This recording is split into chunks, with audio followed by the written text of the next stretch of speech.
Hey, what's up, Tampa Bay Buccaneers fans? This is former Buccaneers defensive tackle James Canada, and this is Games Pewter Perspective. Before we get started, please make sure that you like, subscribe, and smash that bell. Games Pewter Perspective is brought to you by Puff Sip Chat and the Loyal to Ash cigar subscription. That's right, 5 premium cigars to your doorstep for the low price of $39.99 per month. If you don't know what to smoke, but you enjoy smoking a good quality cigar, Loyal to Ash cigar subscription is for you. Scan that QR code and get signed up today. Well, Tampa Bay Buccaneers news going on right now. Training camp going into the second week. And I will say this, I am excited about what's going on. One name that's been in the news a lot here recently is Baker Mayfield. And yesterday, Baker Mayfield and the Buccaneers restructured his contract. Baker Mayfield was going into the second year of a 3-year, $150 million contract. Now that deal has been reworked where he's got guaranteed money going into that 2026 season that will be close to, I believe they said, $30 million in guaranteed money that wasn't in there originally. So big round of applause. I think this is a good thing. I think going into last year, the Buccaneers wanted to extend Mayfield, but at the same time, give themselves an option if he was going to be a bridge quarterback, but coming off of one of maybe a lot of people might consider his best statistical year, they're going to go ahead, rework their contract, keep Baker for a little bit longer, and it'll free up cap space for if they need to do something during the middle of the year, get ready to rework somebody else. But it's going to be very beneficial in the long run. And then I like it. I like the move. Now, seeing what OC Grizzard can do this year after you losing Liam Cohen, I think, has some people wondering how Baker Mayfield is going to look, but I believe that Baker Mayfield is going to be just fine. I think that he's showing the comfort and the ability to remind us of why he was that number 1 overall pick by the Cleveland Browns when he came out of the University of Oklahoma. Baker Mayfield is being, put on a high pedestal. I was surprised by some to see him in their top 10 list. I had him in mind being a top 10 quarterback, but I know sometimes a lot of people say my opinion is because I'm a Buccaneers fan. And the way he played, what he did in the offense, I think is very well deserving. And some people even said today that they think that he might be one of the top 2 quarterbacks in the entire NFC. Now, I know that's a whole nother debate. We'll break that down later. But Baker Mayfield re-signing or reworking his deal with the Tampa Bay Buccaneers, big ups to that.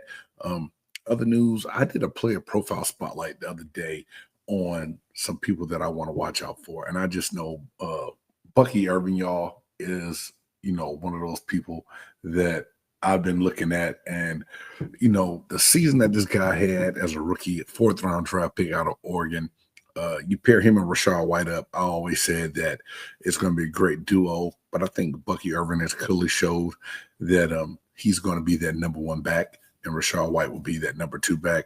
But the things they can do, both of them can catch out the backfield. Bucky's going to be a little bit more north and south, downhill kind of guy and make big things happen. When he's flashing, he's got that burst and agility.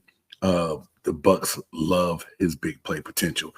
Every time he touches the ball, you just think that it's going to be a big play coming off of it. No, they say he's competing with Rachaad White. Like I said, I think he's pretty much shown that he's going to be that running back number 1, and he can catch, but he will have to shore up his pass blocking also before he releases out of the backfield.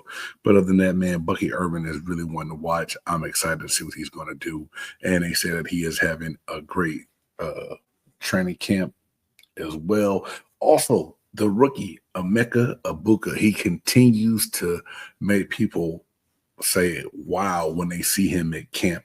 His smooth route running, he's building a great timing with Baker Mayfield.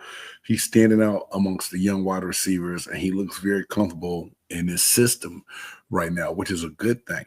And like we all know, Chris Godwin, we don't know the timeline for that. But to be able to go out and bring this young wide receiver in that was a monster at Ohio State, to fit right in, to go opposite of Mike Evans, to go along with McMillan and everything else that we have in place, I love it. Emeka Egbuka, keep doing your thing, man. It is very awesome to see.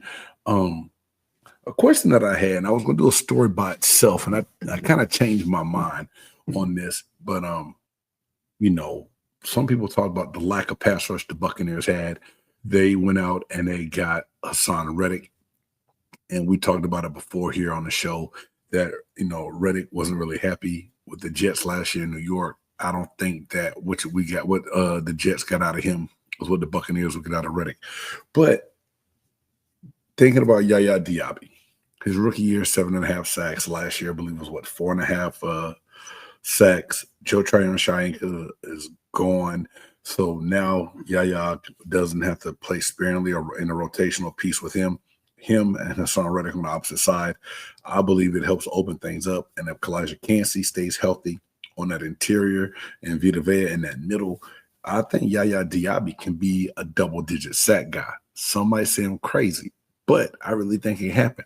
Buccaneer fans, what do you think? Do you think Yaya will come out and have statistically his best season so far that he's had since he's been in Tampa?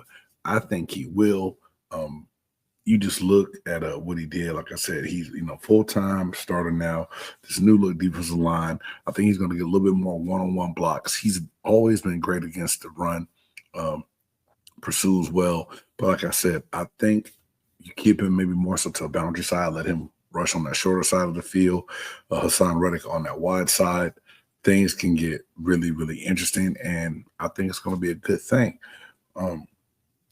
Some bad news in camp right now is 4th-round draft pick David Walker out of Central Arkansas tore his ACL, and he will be out for the year. And I know this is one player that I was really looking forward to seeing. We talked about depth. I thought that this was a steal in this year's draft of where the Buccaneers were able to get him.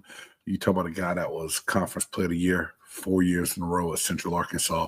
And I know it's FCS, but at the same time, to be able to do that at the level he did it speaks volumes for the type of player that this kid is. And thoughts and prayers are going out to him. Hope that he recovers well. Hope that all will be fine coming off that ACL after he had surgery.